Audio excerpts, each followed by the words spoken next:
Continuando o nosso estudo, então, dentro dos delitos, dos crimes contra a honra. Então, para que façamos aí um rápido resumo e uma retrospecção, você há de lembrar que nós trabalhamos com a calúnia, com a difamação e com a injúria. Quando a gente estuda os crimes contra a honra, você estuda qual é a honra violada. Quando a gente estuda calúnia e difamação, nós trabalhamos com a chamada honra objetiva, que, em linhas gerais, nós podemos conceituar como aquela reputação perante terceiros. Quando falamos da injúria, a injúria trabalha com a chamada honra subjetiva, que diz respeito a tudo aquilo que é subjetivo está relacionado à própria pessoa do agente. Então, se a honra é subjetiva, ela está relacionada com o sentimento pessoal, da vítima, aquilo que ela pensa sobre ela mesma. Tranquilo? Então, calúnia e difamação, você lembra que trabalha com a honra objetiva, e a injúria, ela trabalha com a honra subjetiva. Tranquilo? Mais uma coisa, para a gente lembrar aqui em conceitos básicos, no que consiste a calúnia?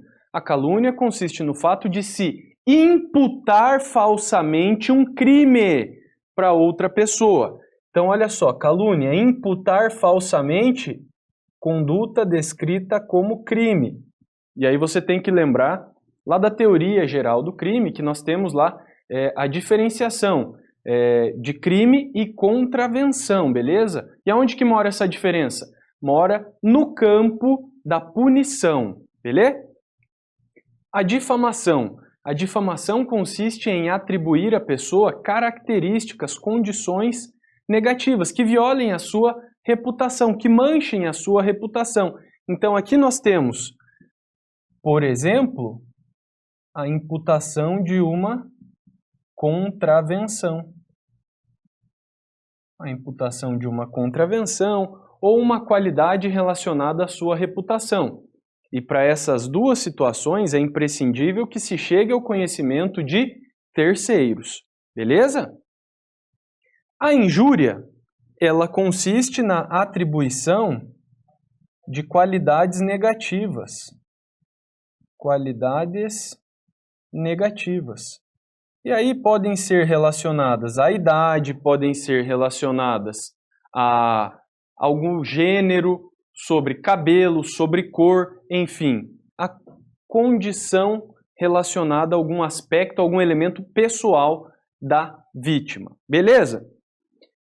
Falamos também sobre a chamada exceção da verdade, né, que consiste em uma ferramenta, em uma defesa do querelado, no intuito de comprovar as suas alegações. E vimos que a exceção da verdade é cabível na calúnia e na difamação, quando a difamação for praticada contra servidor público e a ação penal ali e a imputação tiver relação com o exercício da função. Na injúria, como ofende-se a honra pessoal, não tem como se comprovar se aquilo é ou não verdade. Beleza? Isso aqui, um rápido resumo para que a gente possa entrar nas chamadas disposições comuns. As disposições comuns a todos eles, a todos os crimes contra a honra. E aí, olha só, a gente parte falando do artigo 141, porque o artigo 141 do Código Penal, ele traz uma causa de aumento. Causa de aumento fixa. E essa causa de aumento é de 1/3. Então, as penas envolvendo os crimes contra a honra serão aumentadas em 1/3 se o crime for praticado contra o presidente da República ou chefe de governo estrangeiro. Ainda, será aumentado se o crime for praticado contra funcionário público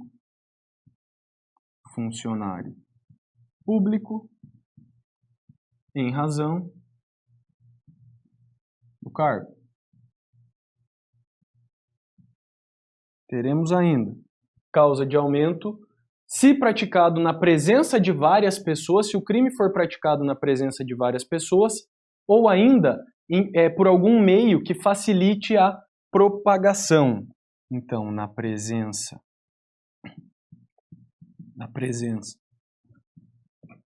de várias pessoas,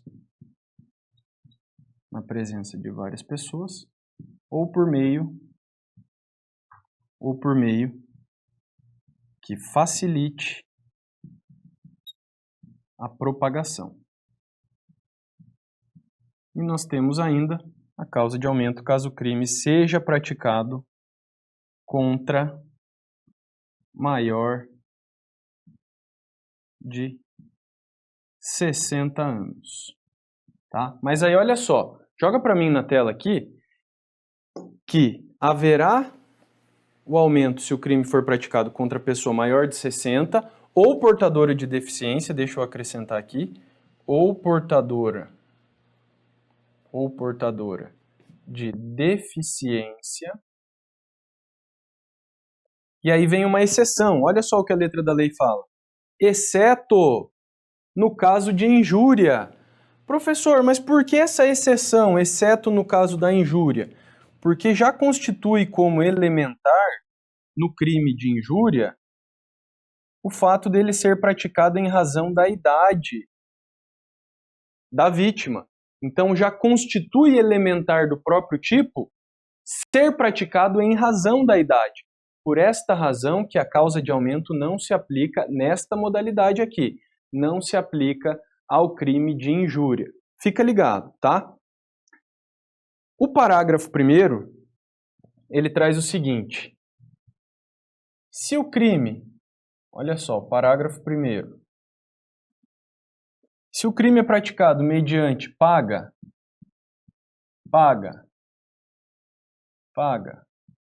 ou promessa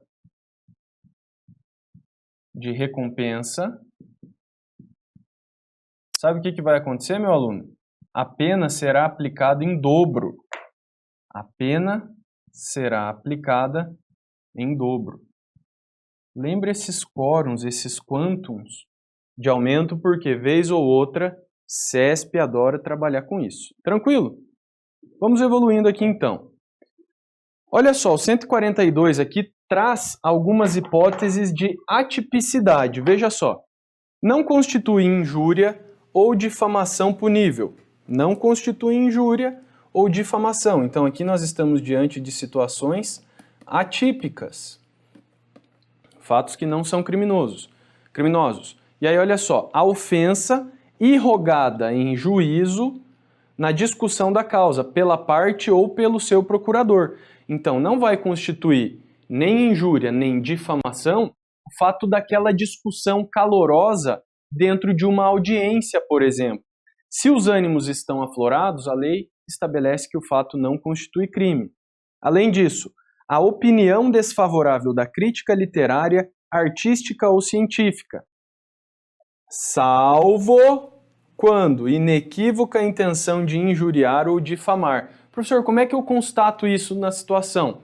Depende. Se você identificar que aquela pessoa, o jornalista, o indivíduo que tece lá a crítica sobre um determinado trabalho ou segmento, se a pessoa está se valendo dos meios que ela tem disponíveis ali com o intuito de praticar difamação, com o intuito de injuriar, nesse caso, nós teremos o crime. Agora, se é só uma crítica, falando sobre o trabalho da pessoa, falando sobre algo que uma pessoa fez, não será conduta típica. Inciso 3, não será crime o conceito desfavorável emitido por funcionário público em apreciação ou informação que preste no cumprimento do dever do ofício. Então, se o funcionário público ele passa uma informação para outra pessoa, desde que legalmente autorizado a fazê-lo, né, ele também, o conceito desfavorável ali por ele emitido ao passar a informação não será considerado criminoso. E aí, olha só, nos casos dos números 1 e 3, responde pela injúria ou pela difamação quem lhe dá publicidade, tá? Então, no caso do conceito desfavorável emitido por funcionário público ou no caso da ofensa irrogada em juízo, responderá a pessoa que der publicidade a esse ato. Show de bola? O artigo 143, ele traz aqui importante hipótese que vai gerar a isenção de pena do indivíduo. E olha só o 143, o que ele estabelece. O querelado, então você já sabe que o querelado é o demandado, né, na ação penal privada, é o demandado ou o réu, para ficar mais fácil de você lembrar. O querelado que antes da sentença se retrata cabalmente da calúnia ou da difamação, da calúnia ou da difamação, fica isento de pena. E aí, olha só, nos casos em que o querelado tenha praticado a calúnia ou a difamação utilizando-se de meios de comunicação, a retratação dar-se-á, se assim o desejar o ofendido, pelos mesmos meios em que praticou a ofensa. Então, vem com o tio aqui, olha só. Olha que hipótese legal de ser cobrada. Artigo 143 do Código Penal. Então, se o querelado, eu vou deixar de vermelho aqui embaixo a nomenclatura para você lembrar, que é o réu na ação penal privada. O querelado, antes da sentença,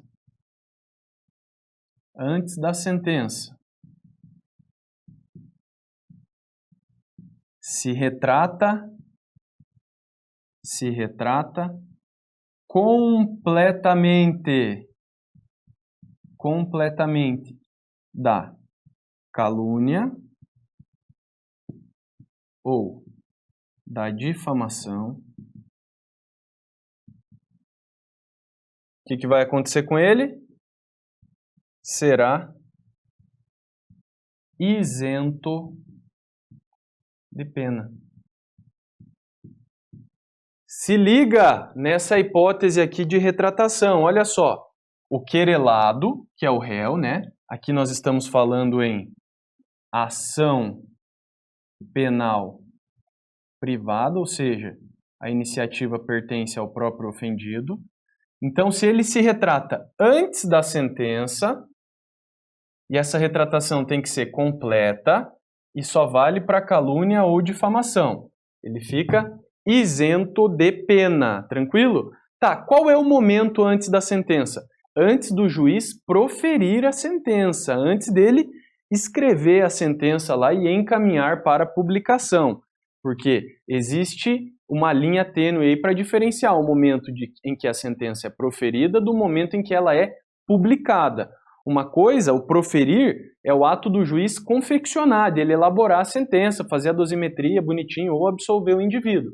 A publicação é quando a sentença já está pronta e ela é encaminhada para publicação no Diário da Justiça. Show? E lembra, gente, só cabe retratação na calúnia e na difamação. Então, em resumo, só cabe a retratação aqui, nos crimes que violam a honra objetiva.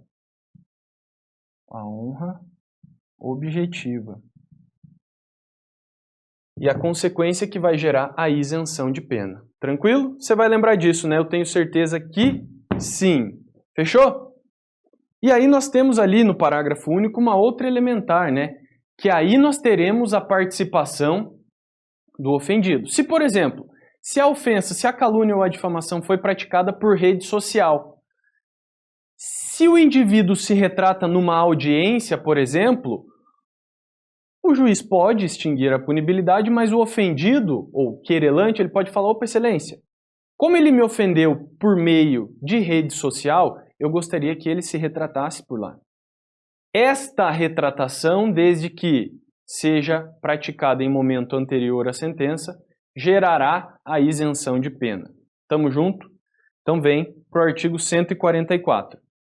Se de referências, alusões ou frases se infere calúnia, difamação ou injúria, quem se julga ofendido pode pedir explicações em juízo. Aquele que se recusa a dá-las, ou a critério do juiz não as dá satisfatoriamente, responde pela ofensa. Veja só você, o artigo 144 traz o chamado pedido de explicações. Olha só, pedido de explicações. Que consiste no quê? Se a partir de uma postagem, se a partir de algum comentário em rede social, uma pessoa se sente ofendida, fala: acho que esse camarada está me dando uma indireta. Você pode manejar aqui um pedido de explicações que vai ser manejado lá no juízo criminal, tá? No juízo criminal, quem vai deferir esse processamento. O CESP adora trabalhar no sentido de que o pedido de explicações lá nos crimes contra a honra é de competência do juízo civil. Absolutamente errado, tá? É do juízo criminal esse pedido de explicações. E aí, a pessoa que é convidada a explicar, se ela silencia ou se ela não presta satisfatoriamente as informações, ela responde pela ofensa. Então, olha só. Se o suposto autor do fato, se ele silencia, o que é o silenciar? Não fala nada. Ou não dá satisfatoriamente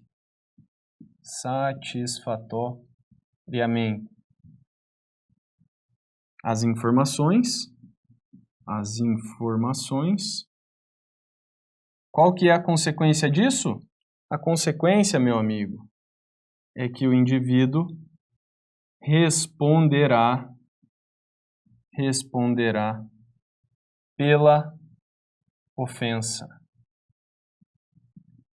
Tranquilo? Então o indivíduo ele tem a possibilidade de pedir explicações, mas se essa explicação não vier da forma correta, se ela for omissa, se ela não for satisfatória, o camarada sentou na graxa, ele vai responder pela ofensa. Tamo junto?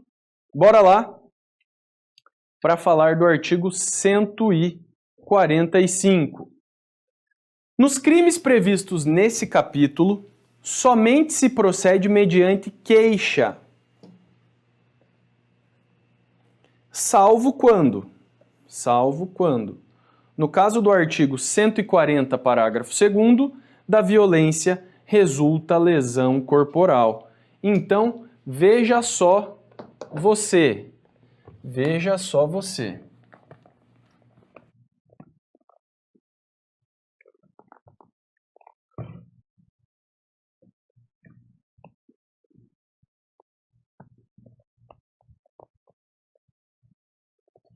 Olha só então. Nos crimes contra a honra, a regra é que a ação penal é privada. Em regra, a ação penal é privada. E aí ele fala, exceto, salvo quando, no caso do artigo 140, parágrafo 2º, da violência resulta lesão corporal. Exceto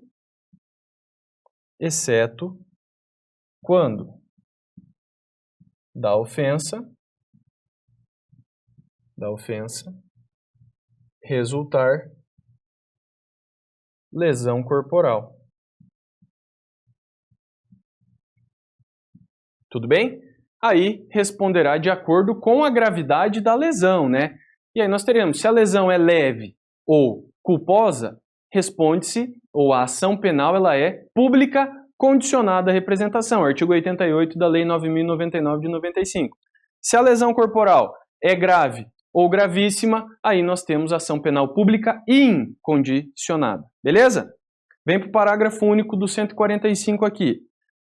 Procede-se mediante requisição do ministro da Justiça, no caso do inciso 1 do caput do artigo 141 desse Código, e mediante representação do ofendido, no caso do inciso 2 do mesmo artigo, bem como no caso do parágrafo 3º do artigo 140 deste Código. Então, veja só você. Então, a regra é que a ação penal é privada, exceto quando da lesão resulta lesão corporal.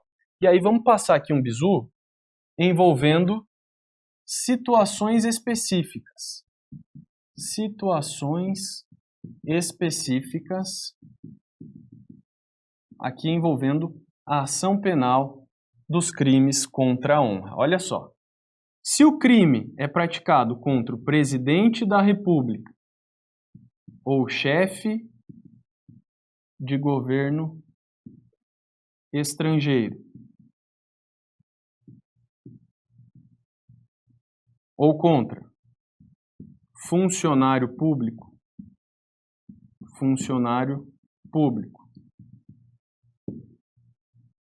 em razão das funções,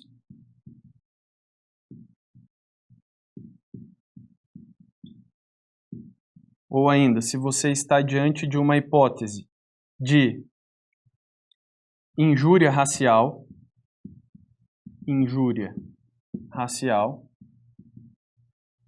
nessas 3 hipóteses aqui, a ação é pública condicionada.